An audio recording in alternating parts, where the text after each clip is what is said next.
Hi hello welcome to వైడేజీ invest. నేను మీ వైడేజీ. మన యూజర్స్ వచ్చేసి Alok industry, Trident, HDFC bank కామెంట్లు అయితే అడగడం జరిగింది. వీటి కూడా డిస్కషన్ అయితే చేస్తాను. దాంతోపాటు ఎస్ బ్యాంక్, సుజలాన్, జొమాటో షేర్స్ని కూడా ఈ వీడియోలో డిస్కషన్ అయితే చేశాను. ముందుకెళ్లే ముందు ఒక చిన్న రిక్వెస్ట్, మన ఛానల్ ఇంతవరకు ఎవరైనా సబ్స్క్రైబ్ చేసుకోకపోతే సబ్స్క్రైబ్ చేసుకోండి. పక్కనే ఉన్న బెల్ ఐకాన్ని యాక్టివేట్ చేసి పెట్టుకోండి. ఆలస్యం చేయకుండా వీడియోకి వెళ్ళిపోదాం. నేను లాస్ట్ వీడియోలో వచ్చేసి సుజలాన్ ఎనర్జీ షేర్ని నేను 1000 షేర్స్ని అయితే బై చేశానంటే ఈ వీడియోలో అయితే నేను చెప్పాను. ఆ రోజు వచ్చేసి నేను 13వ తారీఖు రోజు 1000 షేర్స్ అయితే నేను బై చేశాను. ఇక్కడ చూడండి 43 దగ్గర అయితే నేను బై చేశాను. నేను బై చేసిన 2 డేస్ ముందర ఈ షేర్ పడుతూ వచ్చింది. 49 నుంచి 42, 43 లెవెల్ దాకా అయితే పడుతూ వచ్చింది ఆ 2 డేస్. ఆ 2 డేస్లో కూడా నేను వీడియోస్లో అయితే చెప్పాను, ఆల్రెడీ ఓల్డ్లో ఉన్న వాళ్ళు ఓల్డ్లోనే ఉండండి, ఇంకేమైనా ఫండ్స్ యాడ్ చేసుకోవాలనుకుంటే చేసుకోమని చెప్పాను. ఇలా పడుతున్నప్పుడు డిస్కౌంట్లో దొరుకుతుంది అని బై చేసుకోమని కూడా అయితే నేనైతే చెప్పడం జరిగింది. 2 ఇయర్స్ వరకు వీళ్ళ చేతి నిండా వర్క్ ఉంది. ప్రపంచం అంతా ఎలక్ట్రికల్ వైపు అడుగులేస్తుంది. ఫ్యూచర్లో ఈ ఎలక్ట్రికల్కి, ఈ ఎనర్జీ సెక్టార్, పవర్ సెక్టార్కి మంచి డిమాండ్ అయితే ఉంది. మనం ఈ టైంలోనే మనం ఇంట్రెస్ట్ తీసుకొని లాంగ్ టర్మ్ హోల్డ్ చేసుకుంటే మంచి మంచి రిటర్న్స్ అయితే మన ఫ్యూచర్లో అయితే చూస్తాము. నా ఛానల్ని క్రియేట్ చేసిన కాడ నుంచి సుజలాన్ ఎనర్జీని గురించి అయితే చెప్పుకుంటూ వస్తున్నాను. ప్రతి ఒక్క వీడియోలో బై చేసుకోండి, హోల్డ్ చేసుకోండి అని చెప్పుకుంటూ వస్తూనే ఉన్నాను. ఏదైనా న్యూస్ ఉన్న అప్డేట్స్ అయితే ఇస్తున్నాను. ఈ సోదంతా అవసరం లేదు, ఆల్రెడీ అన్ని వీడియోస్లో చెప్పుకుంటూ వస్తూనే ఉన్నాను. మీరు ఈ పర్టికులర్ స్టాక్లో లాంగ్ టర్మ్ ఇన్వెస్ట్మెంట్ చేసుకోవాలనుకుంటే కళ్ళు మూసుకొని ఎంట్రీస్ అయితే తీసుకోవచ్చు. షార్ట్ టర్మ్ ఇన్వెస్ట్మెంట్ చేసుకోవాలనుకుంటే 38 స్టాప్ లాస్ మెయింటైన్ చేసుకుంటూ 56, 60 టార్గెట్స్ పెట్టుకుని అయితే ఎంట్రీస్ అయితే తీసుకోవచ్చు. ఒక ఇన్వెస్టర్గా మీరైతే పడుతున్నప్పుడు భయపడొద్దండి. మనం ఈ స్టాకు అన్ని విధాలుగా బాగున్నప్పుడు, పడుతున్నప్పుడల్లా మనం ఫండ్స్ని యాడ్ చేసుకోవాలి. ఒకవేళ లేకపోతే అలా చూస్తూ ఉండిపోవాలి తప్ప ఉన్న స్టాక్స్ని అయితే సేల్ అయితే చేయొద్దు. మీరు కూడా సొంతంగా రీసెర్చ్ అయితే చేయండి. నేను చెప్తుంది వినాలని ఏం లేదు. మీరు కూడా సొంతంగా రీసెర్చ్ చేసి ఆ స్టాక్ మీద నమ్మకం ఉంటే బై చేసుకోండి. నేను చెప్పేదంతా ఎడ్యుకేషనల్ పర్పస్ మాత్రమే తీసుకోండి. నేనైతే అడ్వైజర్ అయితే కాదు. నేను ఓన్లీ ఒక మీలాంటి యూజర్నే. నా అనుభవాల్ని నా ఛానల్లో పంచుకుంటాను. ఎవరికైనా ఉపయోగపడుతుంది, లేకుంటే లేదు. అంతే తప్ప నేను రికమెండేషన్ అయితే చేయట్లేనండి. అది కూడా మీరు గమనించండి. మీరు మీ సొంతంగా ఆలోచించి రీసెర్చ్ చేసి మీరు ఈ స్టాక్లో ఇన్వెస్ట్మెంట్ చేయాలనిపిస్తే, నమ్మకం కలిగితే స్టాక్లో ఇన్వెస్ట్మెంట్ చేసుకోండి తప్ప ఒకరు చెప్పారని మాత్రం ఇన్వెస్ట్మెంట్ అయితే చేసుకోవద్దు. నెక్స్ట్ ఎస్ బ్యాంక్ అండి. ఎస్ బ్యాంక్ వచ్చేసి కూడా చూడండి, ఈ స్టాక్ కూడా దగ్గరగా ఒక్కరోజు 9% వరకు అయితే మనకు డౌన్ఫాల్ అయితే అయ్యింది. ఆ తర్వాత రోజు కూడా 1% డౌన్ఫాల్ అయితే అయ్యింది. ఆ తర్వాత రోజు నుంచి మళ్ళీ ఇది రికవర్ బాట్ అయితే పట్టింది. దీంట్లో ప్రాఫిట్ బుకింగ్లు జరగడం వల్ల ఈ స్టాక్స్ అయితే పడ్డాయి తప్ప దీంట్లో ఎలాంటి నెగిటివ్ న్యూస్ అయితే లేవు. దగ్గర ఆ రోజు టోటల్గా 10% అయితే డౌన్ అయితే అయింది.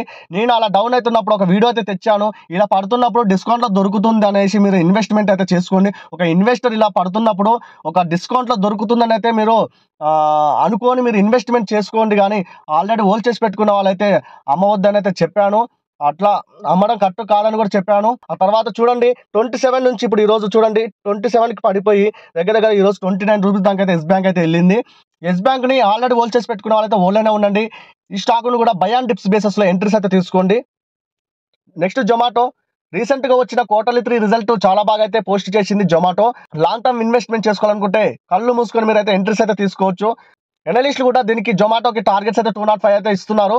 మీరు ఒకవేళ షార్ట్ టర్మ్ ఇన్వెస్ట్మెంట్ చేసుకోవాలనుకుంటే 135 స్టాప్ లాస్ మెయింటైన్ చేసుకుంటూ 170, 180, 190, 205 టార్గెట్స్ పెట్టుకుని అయితే మీరు అయితే ఈ పర్టికులర్ స్టాక్లో అయితే ఇన్వెస్ట్మెంట్ అయితే చేసుకోవచ్చు. మన యూజర్ అయితే ఆలోకే ఇంట్రెస్ట్ గురించి అడగడం జరిగింది. తను ఎగ్జిట్ అవ్వాలా, లాస్లో ఉన్నానైతే అడిగాడు. ఈ సెక్టార్లో అయితే ఈ స్టాక్ టాప్లో అయితే కొనసాగుతుంది. September quarter, December quarter compare చేసుకుంటే మనకైతే సేల్స్ అయితే తగ్గాయండి. నెట్ ప్రాఫిట్ చూసుకుంటే సెప్టెంబర్ 2023 క్వార్టర్స్లో 175 లాస్లో చూపిస్తే డిసెంబర్ 2023 క్వార్టర్స్లో 230 crores అయితే మనకి లాస్లో అయితే చూపించింది. ఇయర్ ఆన్ ఇయర్ బేసిస్ చూసుకుంటే నెట్ ప్రాఫిట్ వచ్చేసి 2022 మార్చ్లో మనకి 209 crores అయితే లాస్లో చూపిస్తే 2023 మార్చ్ కల్లా 880 crores అయితే మనకైతే లాస్లో చూపించారు. దీని సేల్స్ చూసుకుంటే మార్చ్ 2022, మార్చ్ 2023 కంపేర్ చేస్తే సేల్స్ కూడా తగ్గాయి, అప్పులు అయితే తగ్గాయి, ఫిక్స్డ్ అసెట్స్ కూడా తగ్గించుకున్నారు. నెక్స్ట్ వీళ్ళ ప్రమోటర్స్ అయితే అలానే ఉన్నారు, ఎక్కడికి వెళ్ళలేదు. ఎఫ్ఐఎస్ వాళ్ళు చూసుకుంటే వాళ్ళ స్టేక్ని అయితే కొద్దిగా పెంచుకున్నారు. డిఐఎస్ వాళ్ళు చూసుకుంటే వాళ్ళ స్టేక్ కూడా కొద్దిగా పెంచుకోవడం జరిగింది.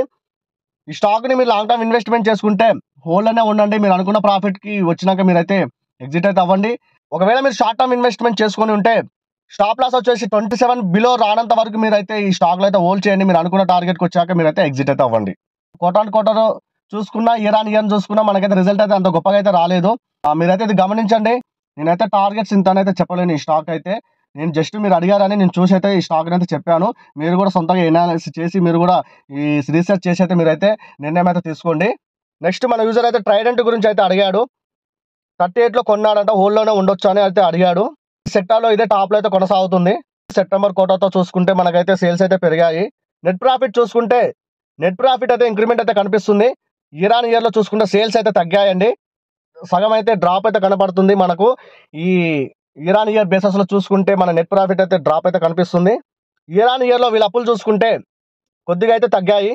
ఫిక్స్డ్ అసెట్ చూసుకుంటే అసెట్స్ అయితే పెరిగాయి ఇయర్ ఆన్ ఇయర్లో చూసుకుంటే.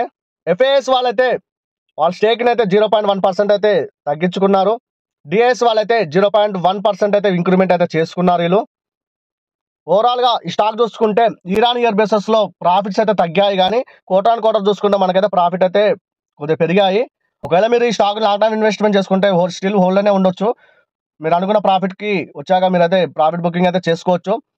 మీరు ఒకవేళ షార్ట్ టర్మ్ ఇన్వెస్ట్మెంట్ చేసుకొని ఉంటే 41 స్టాప్ లాస్ మెయింటైన్ చేసుకోండి. 41 బిలో రానంత వరకు మీరైతే మీరు అనుకున్న టార్గెట్కి రీచ్ కానీ మీరైతే ఎగ్జిట్ అయితే అవ్వచ్చు షార్ట్ టర్మ్ ఇన్వెస్ట్మెంట్. అలా అయితే నేను చెప్పాలనుకుంటే ఈ టార్గెట్స్ అయితే నేను చెప్పలేను. మీరు చెప్పారని నేను ఈ స్టాక్ని అయితే ఓపెన్ చేసి మీకు అయితే చెప్తున్నాను తప్ప, మీరు కూడా మీరు ఓన్గా అనాలిసిస్ చేసి మీరు ఒక నిర్ణయానికి అయితే రాండి. నేను చెప్పానని మాత్రం మీ నిర్ణయానికి అయితే రాగండి. జస్ట్ నా ఒపీనియన్ మాత్రమే చెప్తున్నాను. మీరు మీ సొంతంగా ఆలోచించి నిర్ణయం తీసుకోండి. మన యూజర్ వచ్చేసి హెచ్డిఎఫ్సి బ్యాంక్ గురించి అయితే అడగడం జరిగింది. హెచ్డిఎఫ్సి బ్యాంక్లో 20 షేర్స్ని 1430 ప్రైస్ దగ్గర అయితే బై చేశాడంట. ఎంత టైం పడుతుంది ప్రాఫిట్ రావడానికి అయితే అడిగాడు. నేను ఎంత టైంలో ప్రాఫిట్ వస్తుందని అయితే నేను చెప్పలేనండి. క్షమించండి. మీరు అనుకున్న ప్రాఫిట్ దానికైతే వచ్చే వరకు అయితే వెయిట్ చేయండి. రీసెంట్గా వచ్చిన డిసెంబర్ Q3 రిజల్ట్ అయితే మంచిగా చూపించింది. దాంతోపాటు బ్యాంకులలోనే అగ్రస్థానంలో కొనసాగుతున్న బ్యాంక్ ఇది. ఇప్పుడైతే నెగిటివ్ న్యూస్లు అయితే ఇల్లైతే ఏం లేవు. కంపల్సరీ మీకైతే లాంగ్ టర్మ్లో అయితే మంచి రిటర్న్స్ అయితే తెచ్చి పెడుతుంది. మీరు అనుకున్న రిటర్న్స్ వచ్చాక మీరైతే ఎగ్జిట్ అయితే అవ్వచ్చు. ఇంతవరకు మన ఛానల్ ఎవరైనా సబ్స్క్రైబ్ చేసుకోకపోతే సబ్స్క్రైబ్ చేసుకోండి. పక్కనే ఉన్న బెల్ ఐకాన్ యాక్టివేట్ చేసి పెట్టుకోండి. ఈ వీడియో కనుక మీకు నచ్చితే లైక్ అయితే వేసి నన్ను ఎంకరేజ్ అయితే చేయండి. ఏమైనా అడగాలనుకుంటే కింద కామెంట్ సెక్షన్లో కామెంట్ చేయండి. ఉంటానండి. Bye bye. Thank you for watching.